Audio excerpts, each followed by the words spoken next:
Baik, kita lanjutkan tentang tempura. Jadi tempura itu dibawa oleh misionaris dari Portugis ke Jepang. Pada zaman itu di Jepang ada praktek makanan vegetarian karena di sana juga berkembang agama Buddha, sehingga orang-orang tidak makan daging, mereka hanya makan sayur. Lalu muncullah budaya makan dari Eropa ini yang menggoreng bahan makanan dengan tepung, akhirnya berpadu dengan sayur-sayuran yang ada di masakan Jepang saat itu. Dan akhirnya sangat terkenal karena proses penggorengan ini membuat sayuran yang ada di masakan Jepang itu jadi lebih enak daripada hanya diolah, direbus, atau dikukus. Oke, sekarang kita lihat saus-saus yang digunakan di masakan Jepang. Yang pertama, pada abad ke-7 ada yang namanya saus tensuyu. Saus ini digunakan untuk menemani tempura dari sayur dan udang. Dan saus ini tuh bahannya memang encer ya, jadi tempuranya nanti dicocolkan sedikit di saus tersebut, atau kadang sausnya sedikit disiramkan di atas tempura sebelum tempuranya dimakan. Jadi jangan menunggu lama-lama, karena kalau enggak nanti tidak renyah lagi tempuranya. Itu adalah saus termasuk saus yang paling tua ya, yang ada di kuliner Jepang. Kemudian yang berikutnya, ini yang sangat terkenal, soy sauce, jadi kecap asin, dibuat dari kedelai dan juga gandum, dan ini ada pengaruh dari budaya kuliner Cina. Biasanya saus ini sering digunakan untuk makan, jadi makanan dicocolkan ke sana, atau juga bisa digunakan untuk memasak. Bahannya dari kedelai, gandum, garam, ada alkohol, dan air. Konsistensinya juga encer. Lalu ada yang namanya ponzu, saus ponzu. Bahan-bahannya terdiri dari mirin, kemudian juga beras, ada soy sauce, ada juga yuzu. Yuzu itu adalah bahan dari jeruk, dan dashi. Lalu pada abad ke-11 muncul saus yang namanya sumiso. Jadi sumiso ini rasanya lebih pada asam, dia cuka, lalu biasa dicampurkan pada sayur-sayuran baik yang disajikan dingin atau hangat, tapi juga bisa disajikan dengan makanan lainnya. Lalu pada abad ke-17 muncul saus yakitori. Jadi saus yakitori ini bahannya adalah soy sauce, mirin, air, sake, dan bumbu-bumbu lain. Digunakan untuk makan yakitori. Jadi itu adalah daging. Biasanya daging ayam ya, yang ditusuknya mirip seperti sate. Jadi ini disajikan bersama daging. Setelah itu ada juga yang namanya saus teriyaki. Saya rasa ini cukup terkenal ya. Jadi saus teriyaki ini memang digunakan untuk memasak daging, bisa juga ikan, dan ini memang digunakan untuk bahan sumber protein hewani yang dimasak secara dipanggang. Lalu ada juga saus tonkatsu. Jadi tonkatsu ini punya rasa seperti buah-buahan manis. Biasanya disajikan bersama daging yang digoreng menggunakan panko atau tepung roti di luarnya. Lalu juga makanan itu biasanya disajikan bersama kubis yang sudah dipotong tipis-tipis. Oke, jadi itu adalah saus-saus yang digunakan di Jepang. Ada beberapa dipengaruhi oleh budaya Cina, dan saus-saus di sana juga disesuaikan untuk bahan-bahan makanan tertentu. Kita sekarang pindah ke India. Jadi budaya di India, makanan di India itu merupakan satu di antara makanan tertua yang ada di dunia. Jadi sejarahnya, budayanya itu sangat banyak dan sangat dalam.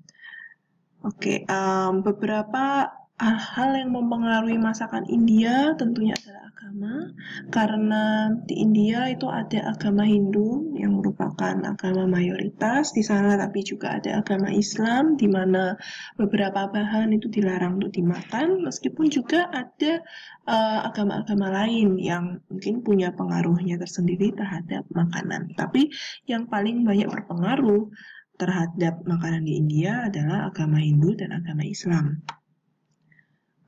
Kemudian juga di bagian selatan dibandingkan bagian utara dari India, ada lebih banyak saus-saus atau bumbu-bumbu.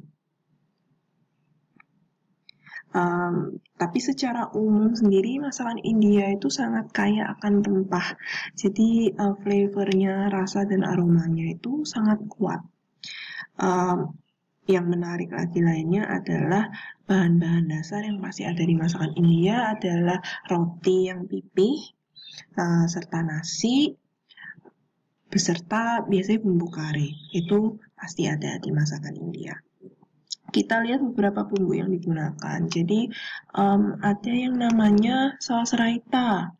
Ini adalah bumbu yang kental, kemudian di sana ada ditambahkan juga sayuran yang sudah diparut, serta bumbu-bumbu lain, bumbu aromatik. Di situ juga ada yogurt, dan biasanya ini disajikan dengan makanan-makanan yang pedas. Lalu ada juga yang namanya saus untuk marinasi tikka. Ini adalah bumbu yang digunakan untuk masakan yang bernama chicken tikka atau ayam bumbu tikka. Di sini juga ada yogurt serta banyak bumbu-bumbu dan air lemon. Dan ada banyak bumbu lainnya seperti yang namanya garam masala atau vindaloo sauce. Jadi saus vindaloo ini dikenalkan juga oleh orang Portugis pada abad ke-16, biasanya digunakan untuk memasak daging, ayam maupun sapi yang lalu disajikan bersama kentang. Di sini bumbunya adalah ada campuran bumbu-bumbu, kemudian asam, ada juga mustard. Lalu di masakan India mereka juga menggunakan chutney. Jadi kalau kita lihat di sini, chutney itu adalah saus-saus yang rasanya pedas, manis, dan asam, seperti konsistensi kompot. Jadi kompot itu lumayan kental, dan dia dibuat dari sayuran maupun buah yang dimasak bersama bumbu. Dimasak sampai kental, tapi tidak sampai seperti selai. Lalu ini digunakan sebagai saus atau hidangan sampingan dari masakan daging atau sayur-sayuran. Oke, dari saus sekarang kita masuk ke sumpit. Jadi kalau tadi di awal sudah saya jelaskan, sumpit itu asalnya dari budaya kuliner Cina. Yang di sebelah kiri ini adalah gambar sumpit, sendok, dan mangkok dari dinasti Shang. Bahannya itu dari logam. Ini adalah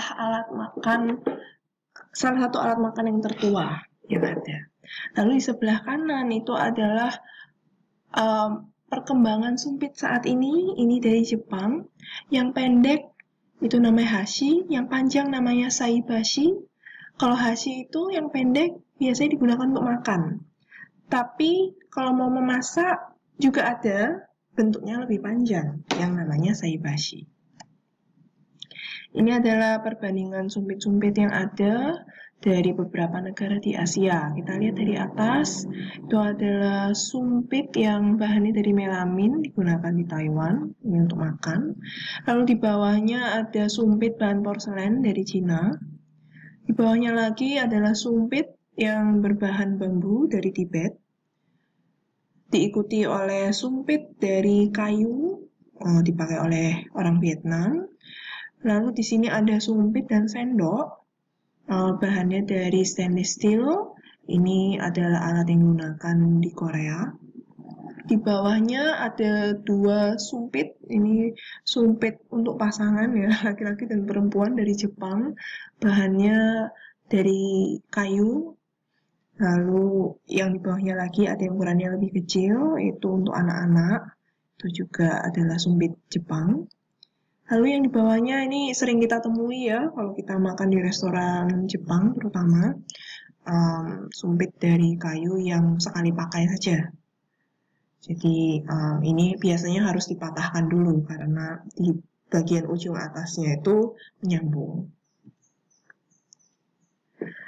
Kemudian tadi sempat saya singgung sedikit, agama itu sangat mempengaruhi gastronomi, sangat mempengaruhi makanan di wilayah tertentu. Karena ajaran agama itu juga terkait oleh pantangan-pantangan makan. Misalnya kalau di Indonesia kita sangat paham apa itu makanan halal. Ya mungkin ada beberapa orang yang tidak mengerti secara detail, tapi saya rasa semua orang pernah mendengar kata halal. Ini adalah aturan makan dari agama Islam, di mana ada beberapa makanan yang tidak boleh dimakan, misalnya daging babi atau minuman beralkohol. Selain halal, ada juga istilah makanan yang kosher. Jadi makanan yang kosher ini adalah makanan dengan aturan agama Yahudi. Sebenarnya ada beberapa persamaan dengan makanan halal, tapi dalam beberapa hal lebih ketat. Kalau kalian tertarik nanti bisa sambil dicari ya, kosher itu apa sih? Salah satunya tentu juga tidak boleh makan daging di makanan kosher. Selain kedua agama tersebut, agama Buddha juga punya pantangan. Salah satunya adalah tidak boleh makan lauk hewani. Jadi biasanya orang yang mengikuti ajaran agama Buddha dalam hal makan, mereka adalah seorang vegetarian. Seperti tadi juga di India ya, bukan Buddha tapi Hindu. Kalau di Hindu itu ada pantangan tidak boleh makan daging sapi, sehingga kebanyakan juga makanan di India itu terdiri dari bahan-bahan nabati seperti sayur atau kacang-kacangan. Lalu selain pantangan, ada juga beberapa makanan itu yang khas untuk perayaan besar agama tertentu. Contohnya aja di Indonesia, kita merayakan Idul Fitri dengan berlebaran, lalu selalu ada ketupat, sehingga ketupat itu menjadi simbol makanan perayaan Lebaran. Sekarang kita lihat dari sisi geografi. Letak dari suatu wilayah itu sangat mempengaruhi bahan makanan yang tersedia di sana. Kita ambil saja contoh negara Cina untuk di Asia. Negara Cina ini wilayahnya luas sekali, ada yang berbatasan dengan laut, tapi ada juga yang tidak punya laut, tapi berbatasan dengan negara lain di daratan. Ada yang kebanyakan wilayahnya berupa gurun, ada yang berupa pegunungan, sehingga bahan makanan yang ada di wilayah tersebut tentunya beraneka ragam, disesuaikan dengan musim serta posisi dari kawasan tersebut. Misalnya, kita ambil contoh daerah Cina bagian utara. Di sana dia berbatasan dengan negara Mongol, ada banyak pegunungan, tapi juga berbatasan dengan